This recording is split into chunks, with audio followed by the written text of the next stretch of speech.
Hi, I'm Shan McLean. So glad that you decided to watch my little video.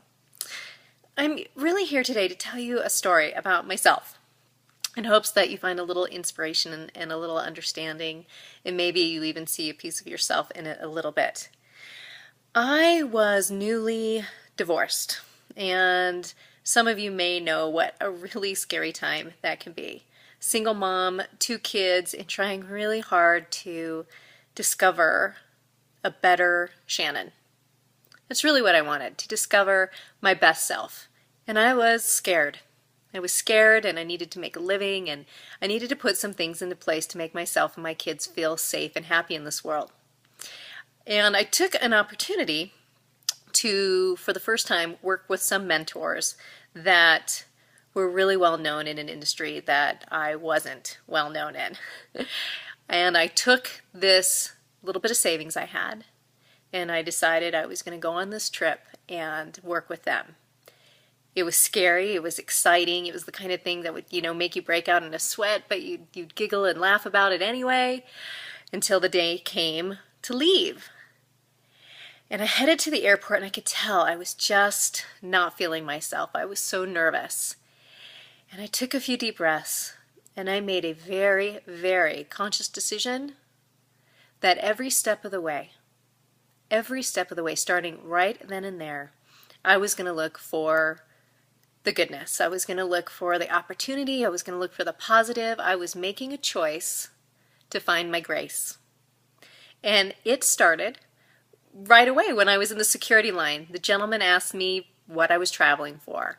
And I said, well, I have an aspiration to be a writer, and I'm going to this clinic, and I told him in what area it related to, and he just looked at me and said, I think that fits you perfectly.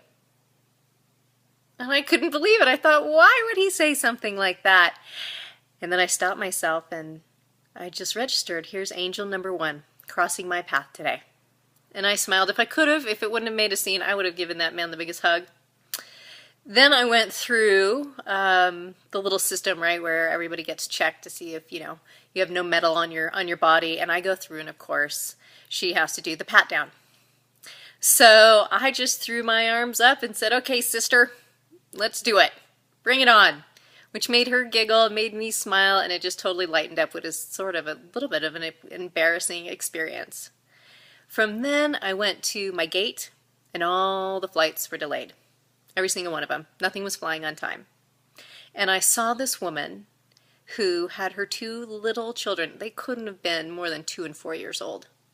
And she precariously had these drinks situated on their suitcases. So, of course, they spilled all over the floor in this busy airport.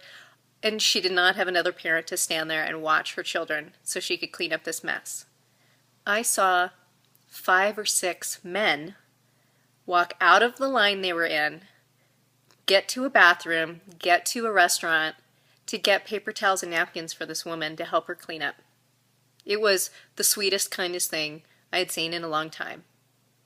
Possibly because this time I was looking for it. From then, oh gosh, what else happened? So many good things happened that day in a really chaotic situation. Our flights were delayed. Our flights were canceled, and then they were delayed. And originally I'd been scheduled to arrive 5 hours early into San Diego. So I was going to have all kinds of time to relax, get myself situated. Now I didn't even know if I was going to make it. So by chance, I get into another line, because there were about 4 different lines people could get in to try to reschedule, rearrange their flight arrangements. And this flight attendant, not a flight attendant, but somebody who worked at the airport, took me aside and said, come with me down to, this other desk. Let me see what I can do for you. And this man, out of nowhere, booked me on a separate flight that was leaving like in 20 minutes. But he also left me booked on the original flight just in case it went out too. And he got me to San Diego. I mean, I had maybe 15 minutes to spare before the whole program started. But this angel of a man got me where I needed to go. And I have to tell you, the entire day, I did not worry. I did not blame. I just purposefully looked for the goodness in everything and I got goodness in return. And it was such an amazing lesson. The power of creating the space for what you want, the power of creating that intention and then allowing it, but also actively participating. If you don't pay attention, you're not going to see what's there. And from then on, it really colored how I move forward with things and how I talk to people, and in how they look at things so that they can make choices that really, really hold them up to their highest purpose, their highest good, and ultimately their joy and happiness. Because no matter what you're experiencing, divorce, parenthood, the end of relationships, the end of your job, the passing of parents or other loved ones, because there are a lot of things that we go through in this life. No matter what it is, there is grace, there is goodness, and it's in so many places and in so many people, and we get to be a part of it. So I hope this video helped you just a little bit. I realize I've simplified things down to a day in the life of Shen, but I'll bet you, if you haven't had days like that, they're right around the corner for you. Take care.